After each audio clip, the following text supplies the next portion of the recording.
মানিকগঞ্জের শিবালয়ের পাটুরিয়া ঘাট এলাকায় ভাঙছে।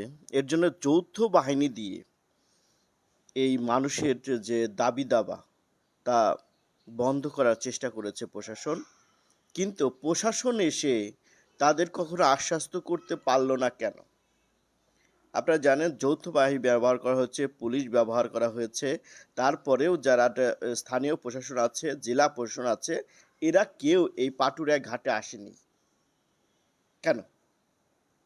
আসলে আমরা দেখেছি গতকাল যে সারাদিনই একটা উত্তাপ উৎকণ্ঠা ছিল মানিকগঞ্জের ভিতরে।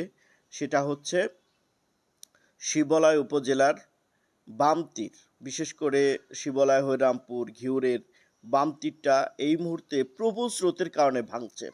ভাঙার কারণে পাটুরিয়া লঞ্চঘাট ফেরিঘাট এবং সেই সাথে বরুড়িয়া, তেঘড়ি এবং মালচি থেকে শুরু করে ওই অঞ্চলের বাম তীরের কিন্তু নতুন করে নদী ভাঙন দেখা দিয়েছে এবং কয়েকটি বাড়িঘর বিলীন হয়ে গিয়েছে।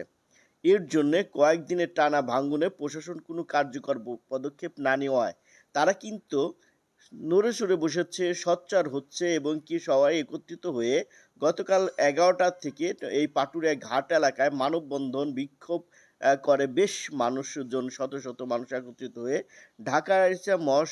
ঢাকা পাটুরিয়া মহাসড়কের একদম আরসিআর এলাকায় তারা এখানে বসে যায় এবং গাড়িগুড়ি বন্ধ হয়ে যায়।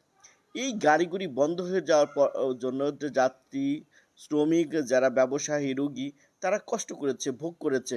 কিন্তু ২.৫ ঘন্টার ভিতরে কোনো প্রশাসনিক ব্যবস্থা বা আশ্বাস তারা করতে পারেনি। শুধু শিবালয় থানা ওসিকে দেখেছি আমরা, তাই সে কথা বলেছে, তাদের সাথে আশ্বস্ত করেছে এবং কি সেই সাথে অবশেষে সেনাবাহিনী এসেছে। সেনাবাহিনী এসে তাদের সাথে কথা বলে এটাকে উচ্ছেদ করা হয়েছে বা স্থগিত করা হয়েছে, স্থগিত করে নিয়েছে বা অবরোধ কর্মসূচি তুলে নিয়েছে তারা, যে ভাষাই বলি। এই আর্মি অফিসার ক্যাপ্টেন সাকিব তাদেরকে বুঝিয়েছেন। বুঝানোর পরে তারা চলে গিয়েছেন। আমার কথা হচ্ছে এত সময়ের পরে প্রশাসনিক কোনো ব্যবস্থা বা প্রশাসন থেকে পানি উন্নয়ন বোর্ড, বিআইডব্লিউটিএ, টিসি অথবা জেলা প্রশাসন, পুলিশ প্রশাসন এর যে ঊর্ধ্বতন কর্মকর্তা তারা আসেনি কেন? এই প্রশ্নটা কিন্তু সারা মানিকগঞ্জেরই। এই মানিকগঞ্জের যারা ক্ষতিগ্রস্ত হচ্ছে, এরা মানিকগঞ্জের একটা অংশ। দলবল নির্বিশেষে তারা কিন্তু একটা মানুষ। তাদের বাড়িঘর চলে যাচ্ছে, সব চলে যাচ্ছে, নিঃস্ব হচ্ছে প্রতিনিয়তই। তাদেরকে বাদ দিয়ে কেনই বা এরা এখানে আসলো এবং কি পুলিশ প্রশাসন দিয়ে, আর্মি দিয়ে এই জনগণেরকে বুঝিয়ে তারপরে তাদের বাড়ি পাঠানো হলো।